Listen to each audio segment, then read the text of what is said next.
There is a quiet truth that life keeps trying to teach us, but most of us are moving too fast to hear it. We rush.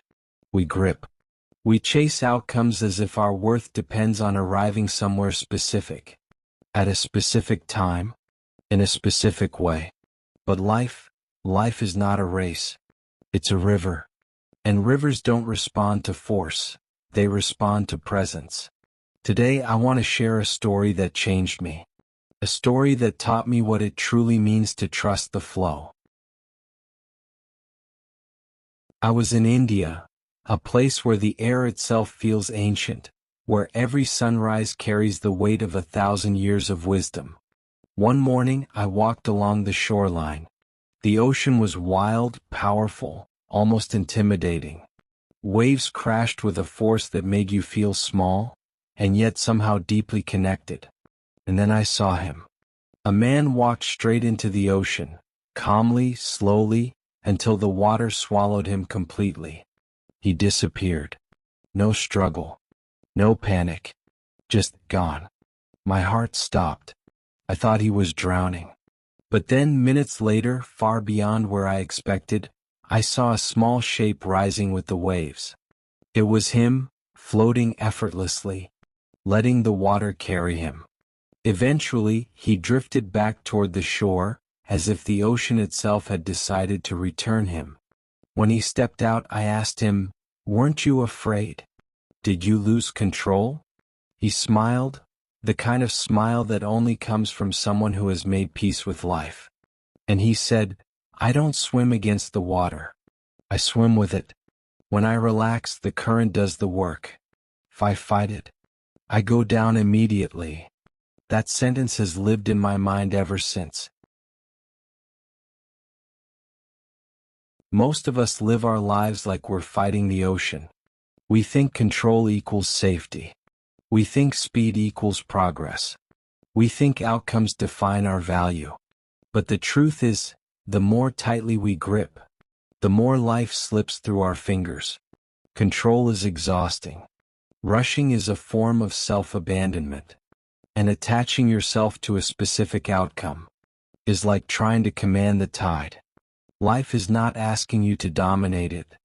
Life is asking you to dance with it.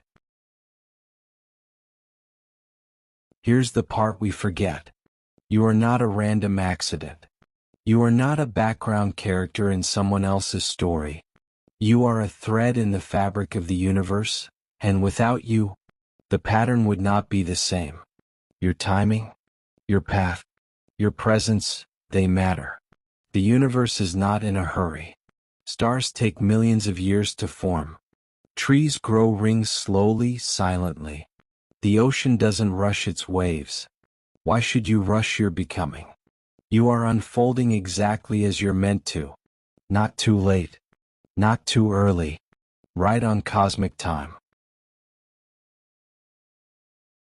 Think back to the man in the ocean. He didn't disappear because he was reckless. He disappeared because he trusted. He trusted the water to hold him. He trusted his body to float. He trusted the current to guide him back. What if you lived like that? What if you trusted that life knows what it's doing with you? When you stop forcing outcomes, you start noticing opportunities. When you stop rushing, you start hearing your intuition. When you stop gripping, you start receiving. Flow is not passive. Flow is intelligent surrender.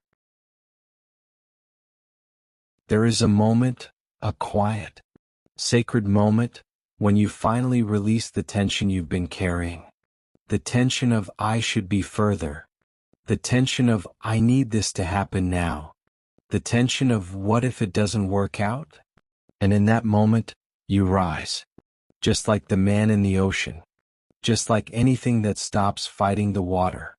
You rise because you are no longer dragging yourself down with fear.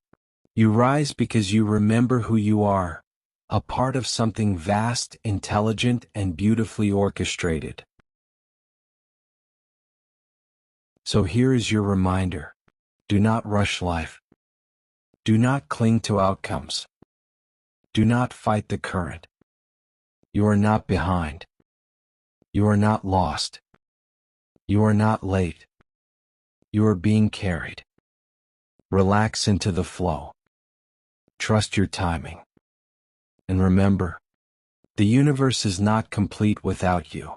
You are an essential thread in its tapestry, and your presence changes everything.